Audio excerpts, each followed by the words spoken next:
Welcome to another podcast of the current situation at Manchester United. Manchester United will be playing against. Matter of fact, Manchester United will be opening their new season at home in the Premier League against Wolverhampton. Before I get into that though, there's a few housekeeping notes I want to keep up with in relation to transfers, persons going in, persons coming out, going out. Not much. So the first piece of news we have here, give me a second.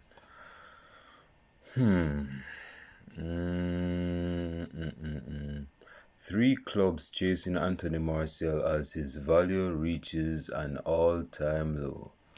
So let me ask you a question. Seeing that Martial has mostly been injured, what was his all-time value? What did he always have an all-time value? If you were to ask me, I would say Martial, if he's not fit and he's playing well, his value is at least 60 to 70 million euros or 70 million pounds. Yeah, when he's unsung, when he's on form, and he's doing damage, he's scoring goals, he's beating players, he's linking play. Martial is a force to be reckoned with.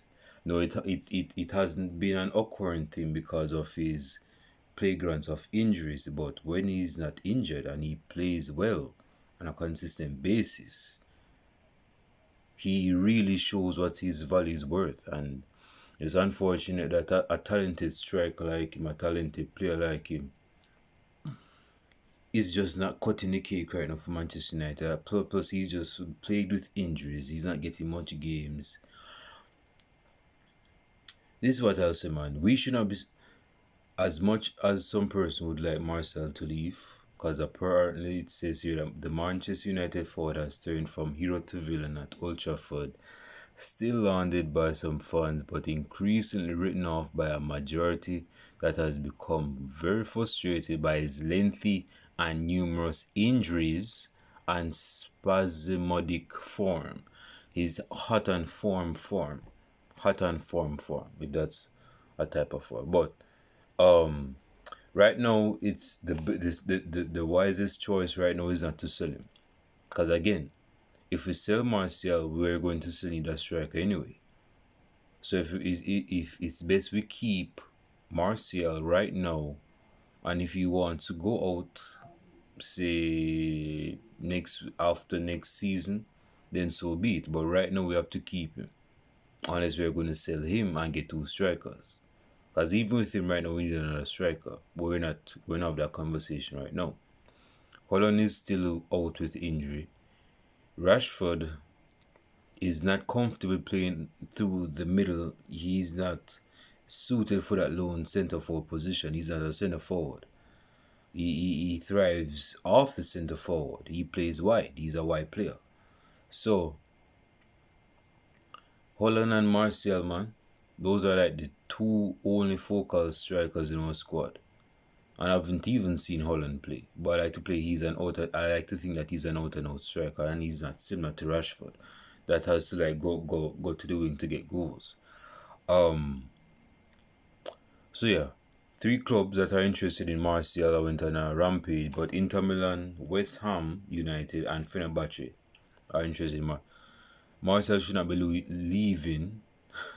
Martial should not be leaving Manchester United, even if it's but he should not be leaving. Ooh, look at my legs, man. Just seen veins my legs. Our brother is trying to look shredded for the summer. I mean, the remaining days for the summer. So yeah, we should keep Anthony Martial and not sell him, because again, bro, our squad is not as thick as some may have it in terms of quality and depth. We're not that depth in quality, and we're not that depth in squad rotation. Like again, at right back we have Wan-Bissaka and Dalot, and at centre back, if Varane is supposed to get injured, we need another right-footed centre back to come in, and that is where I'm going to lead to Pavard. Pavard has been saying that he wants to leave Bayern Munich, but Bayern Munich ain't trying to hear him out, and Seeing that they lost 3-0 against RB Leipzig in the final, whatever final they call it, whether it's the DFL, whatever cup final they call it over in Germany, they lost it by Munich. And some person may say, man, it's because that English youth from Tottenham go sign for Bayern Munich, man. That's why we lost the final, man. This boy has his own luck. Man, go back to Tottenham in your black magic, man. Your black juju. We don't want to Bayern Munich. I mean, you can leave Tottenham, but you can't take Tottenham out of it, can you? You can't take out the spirit, the energy, the trophyless energy that you have within you and go to a trophy-full club and win trophies. It doesn't work like that. But, Pavard, we need Pavard. I've seen some United fans, I ain't gonna call him name, say that Pavard is trash. He's crap. My thing is this, dude. If you think you can do better, then do better. Sign for Manchester United, play right centre back when called upon. The fact is, in terms of right back positions, he's the best option out of those two, out of Dalot and out of Wan-Bissaka. There is no question to that. If he's starting as a centre back, which is slim, if Varane gets injured, then he slots in if we sign him. Again, he's very versatile. He's not one-dimensional. He's not a one. He's not a one-way street when it comes on to his being versatile. You can play right back, centre back. Hell, I think he can play left back. But his main emphasis is right back, and he can play centre back. So back to what I'm saying. If we sign this guy, he has to be full. He has to be behind Varane if Varane gets injured, suspended, or his wife have a baby and he has to cater to his wife in the hospital for support. Who knows? But right now, I would say we go for Pavard, because I'm not very convinced of how this squad is, man. I'm not convinced. We need to sign. It's like we're indecisive when it comes on to Amrabat. If we want another midfielder, let us get a midfielder. We have less than We have about half a month to go. We have about 2 weeks to go before the transfer window closes. Couple weeks and a couple days before the transfer window. Let us be proactive and get the signings now. Let us not wait until last minute and get our signings. This is not a main event, man. This is not dessert. Let us not wait. Let's not put that away for the last minute on the eighth put on the eighth ball and wait until make it look as if it was a world class signing that has been working up until this point, but it has finally come about. No, let's get the signings now, man. No. We need Amrabat in our midfield, not to go over this, not to be, a record broker, but we need Amrabat in our midfield. We need to retain the services of Martial, and we need Pavard. We need Pavard, or we need a player that's similar to Pavard that can slot in when Varane gets injured. Vidal is not going to cut the cake, man. Not Vidal. Oh my, not Vidic. Lindelof is not going to cut the cake. He's not going to cut the cake. We need another defender. We let go Twansi, we let go everybody's on the verge of leaving. So yeah, our squad is actually looking slim, if we're being honest with ourselves. Eric Ten Hag says Dean Henderson, Dean Koons is always on his mind. You're always on my mind, baby. You're always on my mind. So I guess Eric Ten Hag is saying that Dean Koons, as I would call him, is on his mind. And I would ask this: is he on your mind because you want to sell him off and you haven't gotten a proper deal to sell him off? That's why he's on your mind, or he's on your mind because you see that he's a potential number 2 behind Onana? I mean, if he's number 2 behind Onana, why are you thinking about him like that? But he's saying he's always on his mind. I don't even know what he's on about. So he's saying in an interview, so I think we have a strong keeper group with Onana, Henderson, and Heaton. But Heaton has an injury right now, doesn't he? Yes, he has an injury. So yeah. As it relates to Dean Henderson, I've said this before and I'm gonna say it again. Dean Henderson's ego will not allow him to be a starter from the bench. Nottingham Forest wants him to be a permanent deal signing where he starts on a regular basis. Dean Henderson, I'm not saying that it's bad to be competitive or you want to, put yourself out there and start a lot of games. But the thing is that if he stays, he's gonna try, provoke a move to a different club, most notably Nottingham Forest. Or if he stays, or no, well, if he goes, he goes. But if he stays, yeah, he may push a move if he really wants to start games. Like I mean, I'm not saying Ian Henderson is a crap goalkeeper. I mean, let's be honest. Ole Gunnar Solskjaer, as bad as a manager Ole Gunnar Solskjaer was, Ole got bench David Day when he was having a bad form and put in Dean Henderson in the early part of 2021. That season, with the empty stadium, or the peak of COVID-19, persons were going to the stadium to watch a game. That moment, and he was playing games, and in some of those games, he was actually good. But that didn't provoke him. Like he thought that because having some good games mean that he should start the season. No, we know that he wasn't like that good. He wasn't good like that. So Ole revert back to David Gea starting the games. So, not to make this long on Dean Koontz, but we have to keep the services of Dean Koontz. And if he wants to leave, then he leaves. But my man has to put his ego in check, man. You're not no David Seaman. You're not Peter Cech. Not by a long stretch. You're not Iker Casillas. You're not Buffon. So you need to relax yourself and take second spot. There are persons that would die and sell them left foot to be second spot in goalkeeping, and they're being goalkeeper.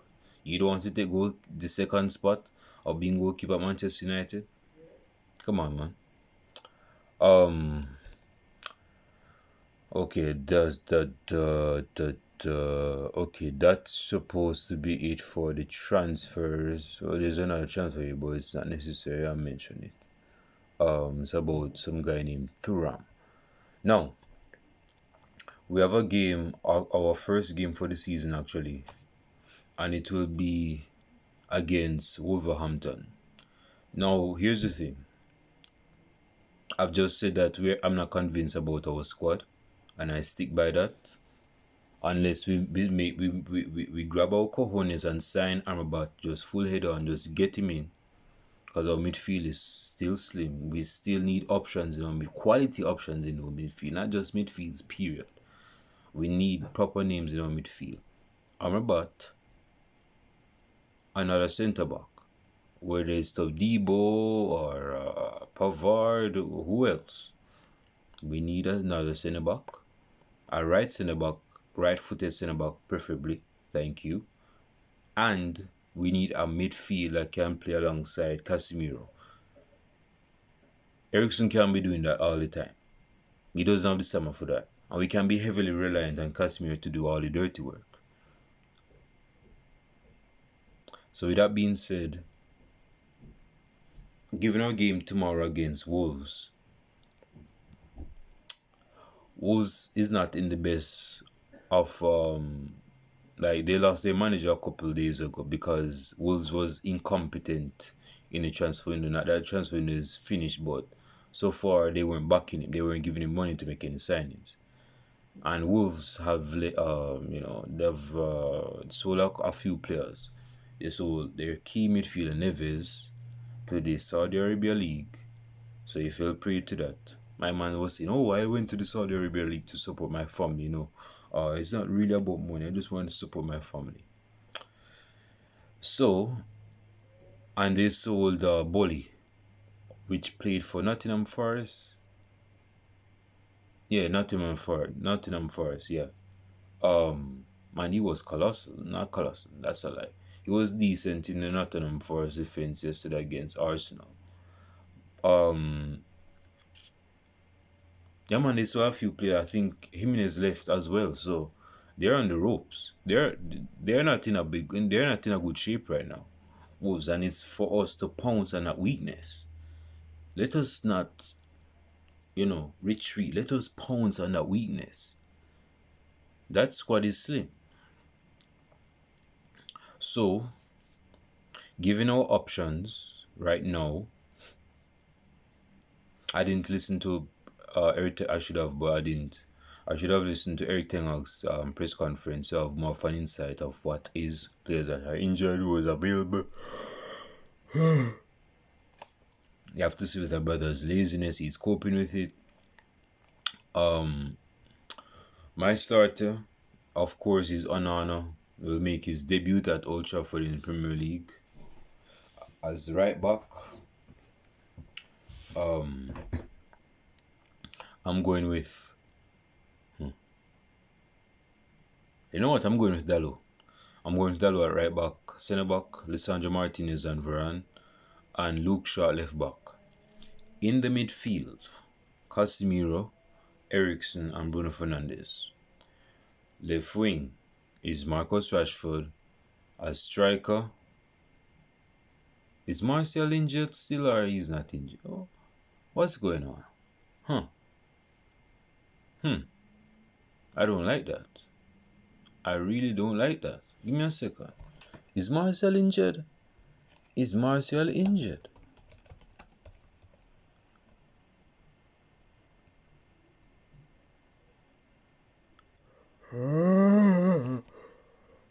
Give me a second. Let me just check on something because if Martial is injured, what? Bruh.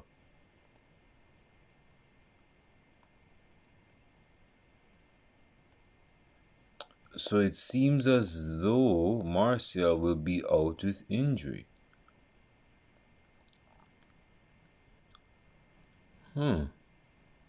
Wow.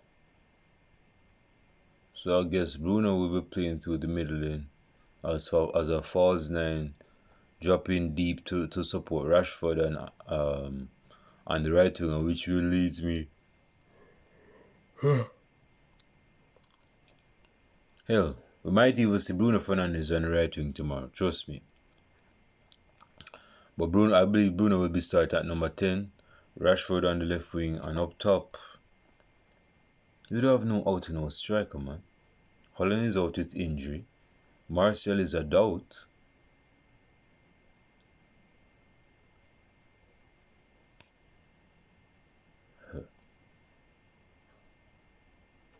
Funny stuff. You know what, yeah? I'm not going to leave this out. I'm gonna just be, if I'm wrong, I'm wrong. So run it back. Onana, Dalot, Lisandro Martinez, Varane, Luke Shaw, Casemiro,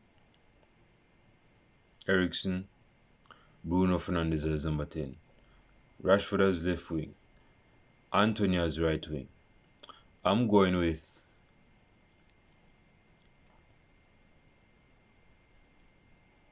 you know what? If I'm wrong, I'm wrong. Like I said, if I'm wrong, I'm wrong. I'm going with Garnacho on the left wing and Rashford through the middle. Yep.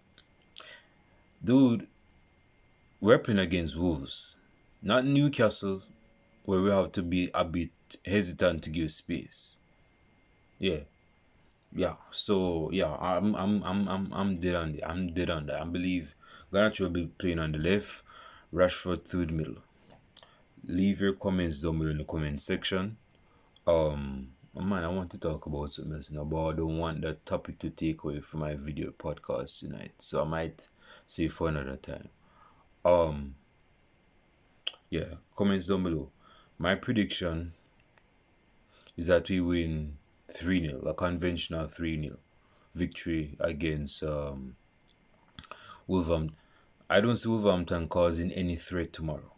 I could be wrong, but my gut instinct right now is telling me that Wolves are moving like no wolves, man. They're moving like a sheep, man. They don't have the instinct that they used to. Like when Wolves came back to the Premier League in 2018, I remember vividly they played against Everton. Jimenez go score that header. I remember vividly, man. Ever since then, they have been like a force to reckon with in the top 10 at least, or top 13. Right now, they might even get relegated, man, this season. So again, the onus is on us to pounce on that weakness. Their self-esteem is on an all-time low. Their confidence is on an all-time low. The competency, the competent nature of their transfer window is on an all-time low. I can't even remember the last time they made a transfer signing, if any at all. So we have to pounce on that. We have to bounce on that. So yeah, 3-0 victory for me. Leave